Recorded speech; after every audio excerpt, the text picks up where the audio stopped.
The Muse Consciousness Network. It exists archived in the esoteric section of our mind's attic. It's where those intriguing bits and morsels of visions, thoughts, and impressions are stored for our later conscious review after our subconscious has done its matching collation and categorization of those bits and morsels from the ongoing experience we've encountered. Those experiences have found extra pieces that fit quite nicely into the gaps of explanation that replace ignorance or confusion that existed before.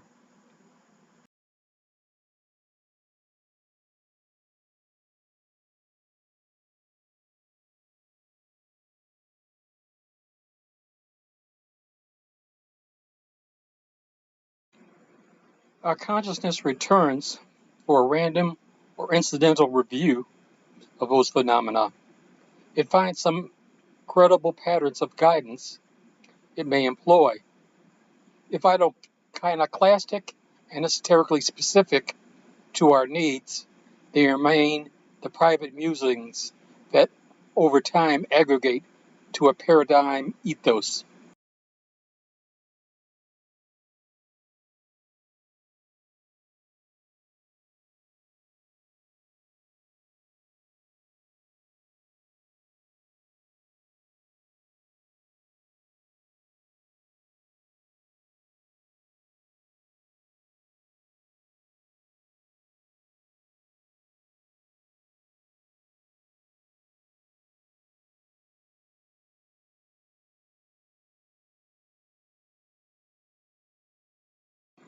That ethos may not be entirely congruent or compatible with the contemporary social or cultural precepts of perceptions and the resulting behavior.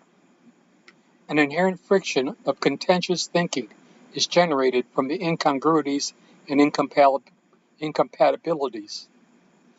A de facto competition between the conventional, temporally mundane thoughts and ethos and what has privately developed with one's personal esoteric perceptions.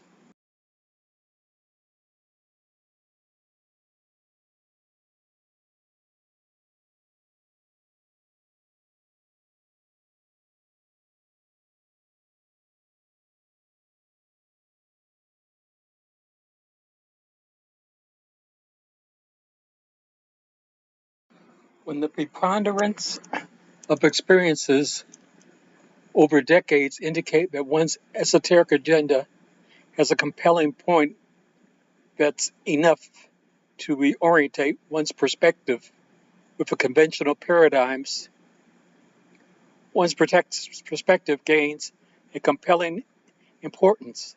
That importance takes the form of a voluntary obligation of trust. With the gaining credibility, one labels the objects of trust as their muse.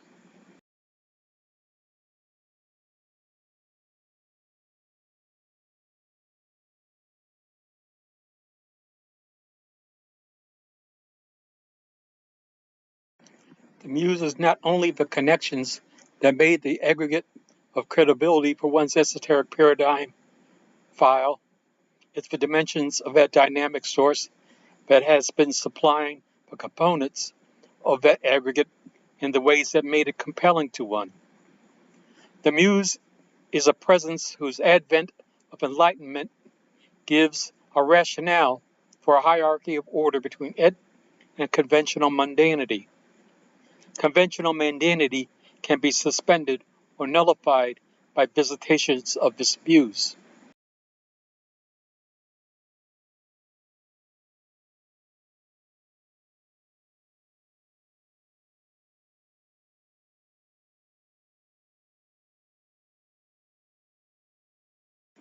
Is the suspension and nullification at the points of intersection, and when the visitation intersects, the current stream of conventionality at a greater than 60-degree intersection, that angle of engagement and higher is enough to disturb the mechanics of a current mundanity. for that angle. I suspect that when the individual has their eureka moment, that the spike in visible metabolic energy is in direct proportion to the profundity of enlightenment of a eureka movement. If that's so, the radiating waves from the individual will have greater intensity, generally, than those radiating from similar or inferior sources. The angle of approach from the presumed greater radius, as well as movement from the individual subject, would account for the angular approach.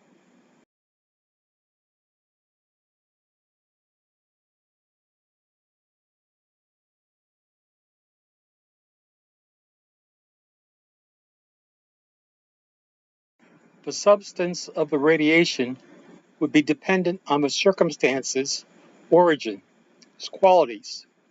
Using the formula E equals mc squared and rearranging the properties so that m equals E divided by c squared, let's say that a source of matter is equal to its equivalent energy that's affected in a quantity of time. Let's say that the quantity of time is in a blink of an eye, a nanofraction of a moment.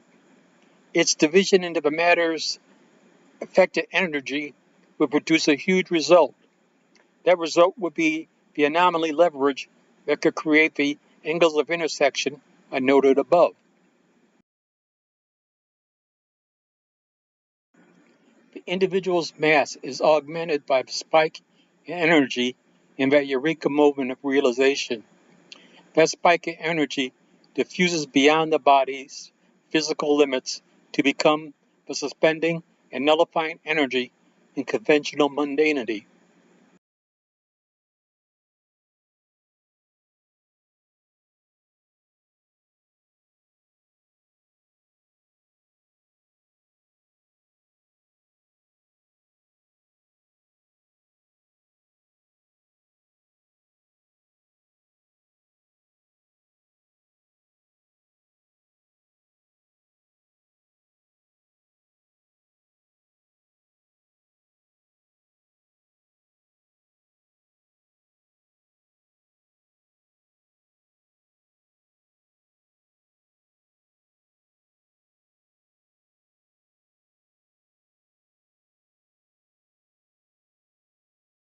At that intersection with conventional mundanity, those most acutely affected sense a state of being that's, at the least, surreal and, at best, transformative.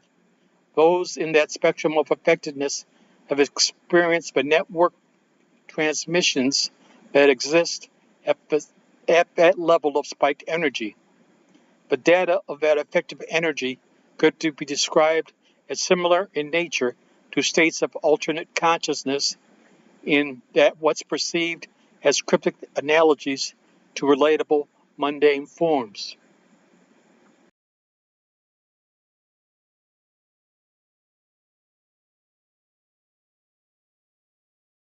These forms, whether visual or noetic, a quality of mystical experience that refers to a sense of revelation, communicate to those more acutely affected as an existence of which they were convenient portals and nodes in a network. That network was a matrix based on a level of data signals from the far corners of spatiality and time. Those entities that matrix data engaged had the benefit of being in its rectifying graces. As an aside, having the opportunity of doing this obliged gratuity of dissemination as an object lesson, experienced or learned about by others, or such done as this didactic public service announcement.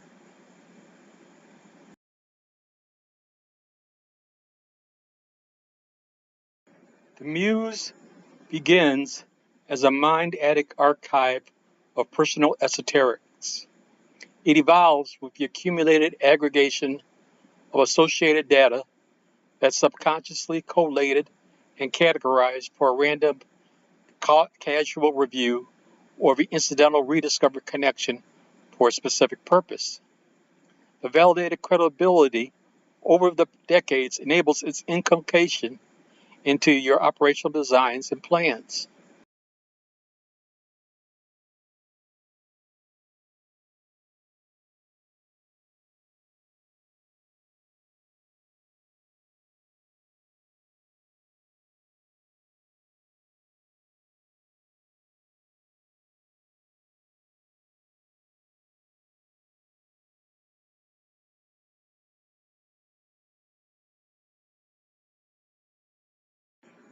Continuing, it then gets a standing as an equivalent set of paradigms of utility for its timely reliance when the conventional paradigm fail to effectively deliver options as useful as the manifestation of what was formerly seen as an esoteric archive. In the end, beyond its personal utility to one's own ends, the formerly esoteric belongs to a dimension of synchronous spatial rectification by its seeming omniscience of data and its eternal matrix of information. Formerly esoteric belongs to a dimension of synchronistic spatial rectification by its seemingly omniscient data and its eternal matrix formation.